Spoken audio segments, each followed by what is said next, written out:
ఈ వాక్యాన్ని వీక్షిస్తున్న సహోదరి సహోదరులందరికీ క్రీస్తు పేరట వందనములు.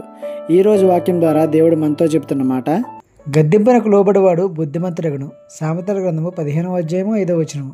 పలానా పని చేస్తే నీకే లాస్, కాబట్టి ఆ పని చేయకు. పలానా వారితో స్నేహం చేస్తే నీ జీవితం పాడవుతుంది, కాబట్టి వారితో స్నేహం చేయకు.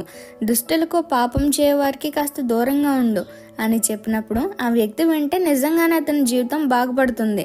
ఆ గద్దెంపుకు లోబడినప్పుడు హృదయం ఆలోచించడం మొదలు పెడుతుంది. అప్పుడు ఇంకా తెలుసుకోగలుగుతాడు మంచి చెడుల గురించి, జ్ఞానం పొందుకుంటాడు, బుద్ధిమంతునిగా తీర్చబడతాడు.